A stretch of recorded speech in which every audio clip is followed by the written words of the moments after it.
Good afternoon, everyone. Thanks for joining us for our 2:30 streaming show. I'm Jamie French. And I'm Robinson Miles. Of course, there is a lot going on around the tri-state today, so we're just going to go ahead and jump right into it. A criminal case nearly 4 decades in the making is now closed. Today, 56-year-old Alexandra Gawant accepted a plea deal in the Baby Doe case in Dubois County. As we previously reported, the investigation began in 1987 after a janitor found a baby boy while sorting through trash at the Academy Immaculate Conception. Records show the mother was a student at the school and told police that she gave birth to the baby in a bathroom stall and threw away the body. Investigators did not know the identity of that infant until late 2025 when advances in DNA technology gave the child an identity. Now, the prosecutor says that Gawant pleaded guilty to voluntary manslaughter as part of the plea deal and will be required to complete mental health treatment during her probationary period. Our Leslie Chapman was there in the courtroom today, so she'll have more tonight on 14 News. Now, looking here in Evansville, March is National Nutrition Month, and an exhibit at Evansville's downtown library is highlighting the role of food in our lives. Now, leaders say food goes far beyond essential nutrition. It represents culture, helps form social bonds, and can even influence our personal identity. The exhibit showcases local food resources, food insecurity, and education. Yeah, it's a partnership between EVPL, Feed Evansville, and Bedford Collab. The display is also interactive for visitors, so people can write down their thoughts or memories about food. Feed Evansville and the library are also collecting non-perishable food items now through March 31st. That food will be given to Feed Evansville and then distributed to 41 little free pantry locations all across Evansville. Now, to round out our streaming show today, we actually have one of our favorite types of stories. A new little guy just dropped, everybody. Mesker Park Zoo is showing off its baby takin. Meet Nima. She was born last month. Zoo leaders say the Sichuan takin is a vulnerable species native to the mountains in China. Yeah, they say this species faces major threats of extinction due to land development and agriculture. So, on your next visit to the zoo, you can find Nima in the Asia Loop playing with her older sister, Amala. That is the cutest thing I've ever seen all day. I mean, happy Thursday, people. Yeah, I will do that. Yeah. I will visit. We will make sure to see Nima. And Amala. Absolutely.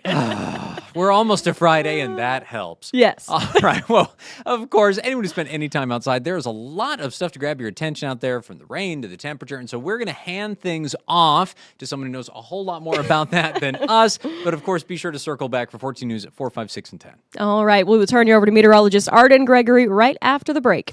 Stay informed on your local news and weather throughout the day by watching the 14 First Alert streaming shows. At 8:30 a.m., get your First Alert forecast to plan the day ahead and catch up on the news that happened overnight with the 14 News Sunrise team. In the afternoon, get the latest headlines, forecasts, and a preview of the stories we're working on with the 14 First Alert streaming show at 2:30. And get an in-depth look at the 14 First Alert forecast so you're ready for the next big thing with the 14 First Alert weather show at 9 p.m. Watch the 14 First Alert streaming show that fits your schedule and works best for you. Streaming on your phone by downloading the 14 News app and the 14 First Alert weather app. On your smart TV by using the 14 News streaming app. And stream anytime on Facebook, YouTube, or on 14news.com. Stay connected and stay informed by watching the 14 First Alert streaming shows on your favorite streaming devices.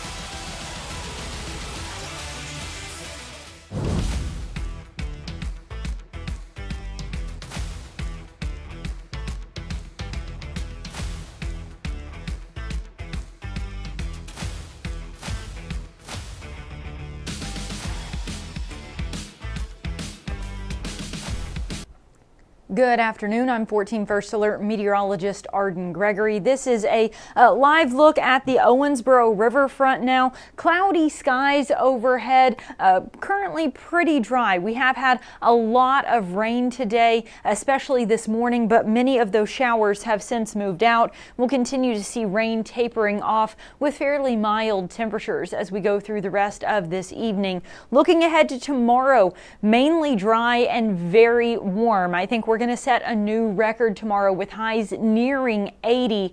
Then looking ahead to the weekend, we do have more storms on the way Saturday and again middle of next week. So here's just a snapshot of your weekend forecast. Tomorrow, partly cloudy, mainly dry, very warm. Again, we're looking at highs in the upper 70s to near 80 degrees tomorrow afternoon. I do think that'll set a new record. The current record is 77.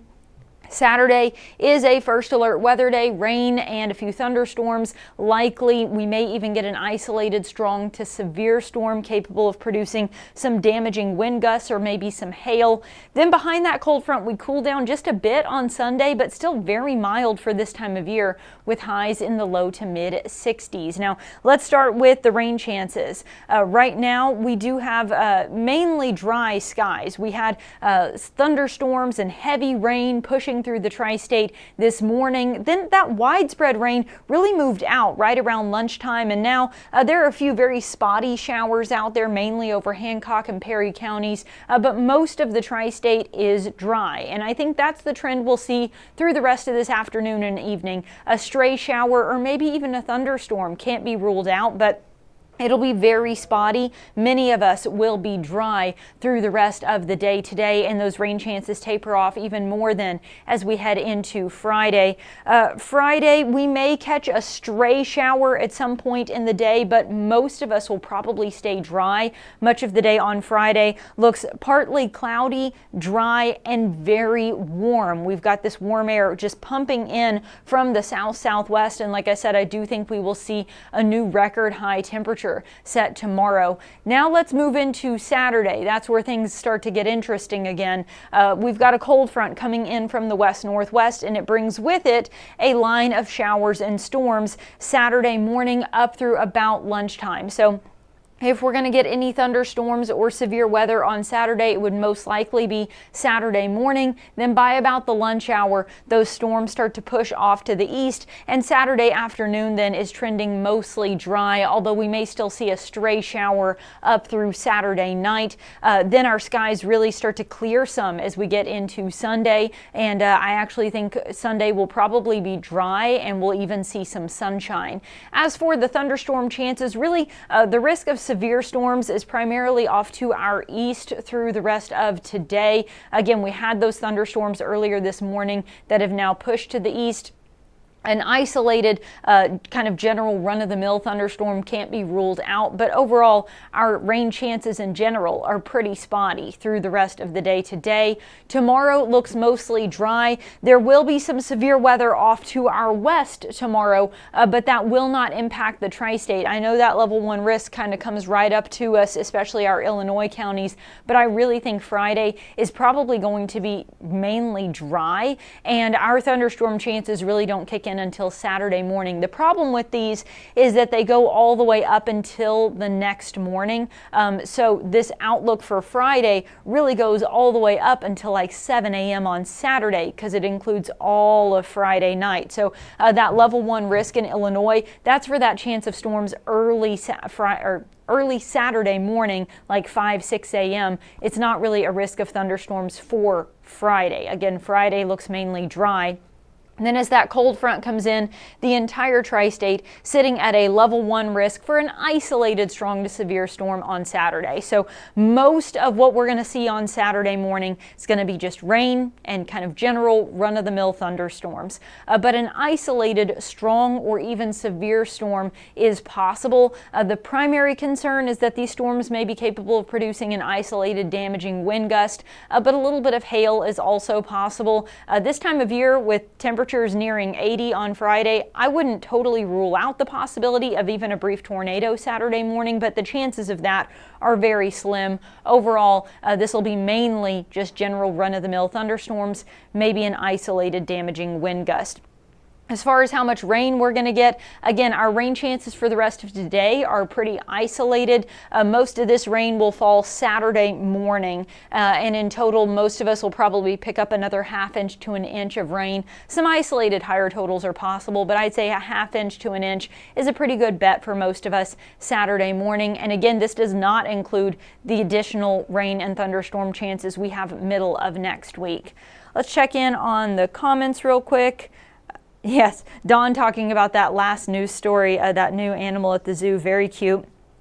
Carol, looking forward to tomorrow. Yeah, tomorrow really looks pretty nice. Again, don't be shocked if you get a stray shower, but most of us will probably stay dry, and it's going to be very warm. So if you're a fan of warmer temperatures, you're going to like tomorrow, because I do think we will see those highs in the upper 70s.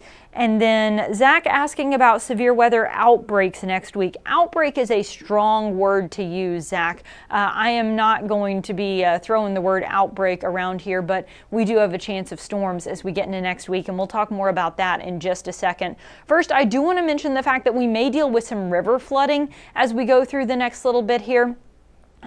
Along the Ohio River, I think we're in good shape. Maybe some minor river flooding over the weekend in Newburgh and then into next week in Shawneetown. But overall, the Ohio River still has some space where it can rise a little bit more before we start getting into flood issues. Some of the smaller rivers, though, especially on the northern end of the tri-state, could run into some problems. We're not flooding yet, but we probably will be by the middle of next week. Along the White River in Petersburg and Hazleton, expected to crest Tuesday and Wednesday of next week at moderate flood stage. And then the Wabash River in Mount Carmel and New Harmony, expected to crest Wednesday and Thursday of next week, getting into minor flood stage. In western Kentucky, also, we have some room to play with here. The rivers are on the rise, expected to crest on Saturday there along the Green River, but not expected to reach flood stage. So again, if you live along or have some interests along the White or Wabash rivers, just know we are expecting for those to rise to flood stage by the middle of next week. Let's talk temperatures here for a moment. Still having some problems with the thermometer down in Greenville. I don't know where it's getting this minus 37, but it's been showing that for a couple of days now. Obviously, that is not the case. The tri-state sitting in the low to mid 60s right now. It's 64 in Evansville, Henderson, and Madisonville, and probably in Greenville too. It's 63 in Mount Vernon, Newburgh, Owensboro, and as we go through the rest of this evening, we will see those temperatures fall just a few degrees, but really it's going to hold pretty steady overnight, only dipping into the upper 50s. Then tomorrow's that really warm day, partly cloudy, winds coming from the southwest, pulling warm air into the tri-state. That plus even just a little bit of sun is going to push us into the upper 70s to near 80 Friday afternoon. The current record is 77, so I do think we'll set a new record high temperature tomorrow.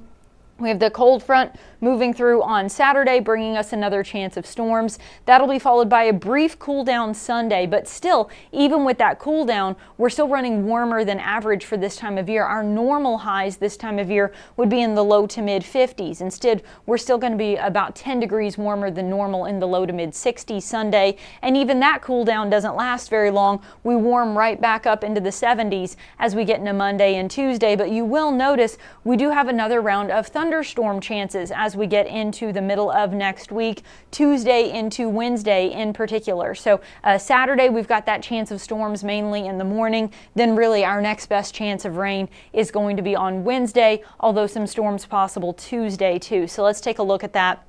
As I said, we've got this warm air flowing in from the south, pushing us right back into the 70s Monday and Tuesday. A good chunk of the day Monday will be dry. I think it'll even start out mostly sunny, but by the end of the day, we will see some showers starting to push in from the south Monday evening into Monday night. Tuesday, not a total washout, but scattered showers and a few thunderstorms are possible on and off on Tuesday, especially a little bit later in the day.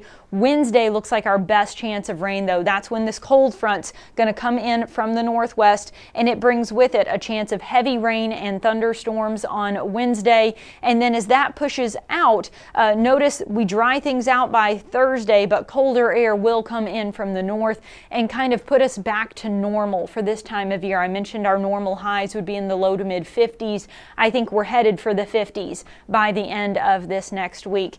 As for Tuesday and Wednesday, there are some signals that we could maybe see some severe weather to our southwest on Tuesday.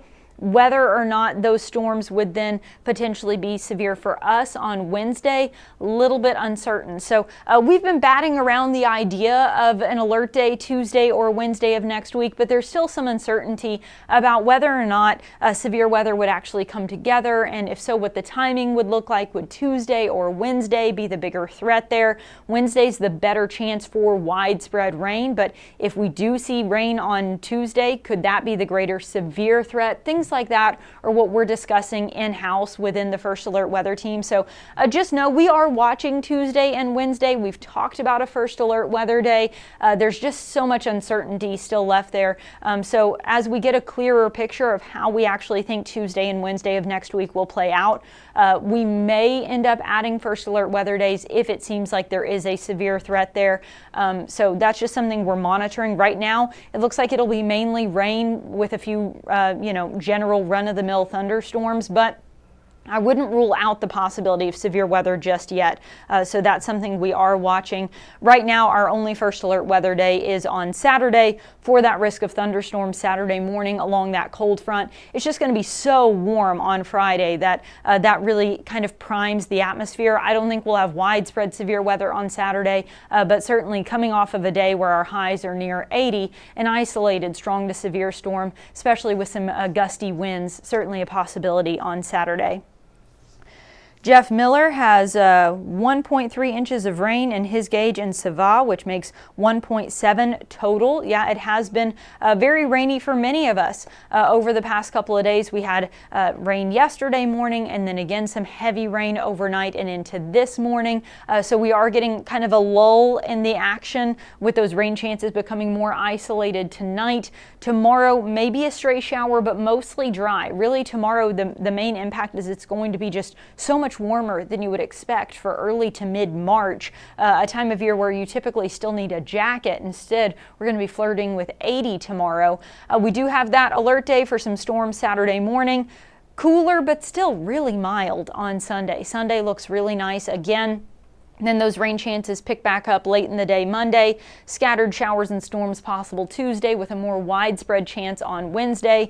Then as that cold front moves out Wednesday night, notice that drop in our temperatures. Wednesday night we get down to around 40 and then highs in the mid 50s on Thursday. The extended outlook then from Friday, March 13th through the start of the following week, it does seem like we have a return to more average temperatures. So again, we get into those 50s on Thursday, and I think those 50s will kind of stick with us then on through the weekend. The precipitation outlook also, for the first time in a very long time, shows average precipitation.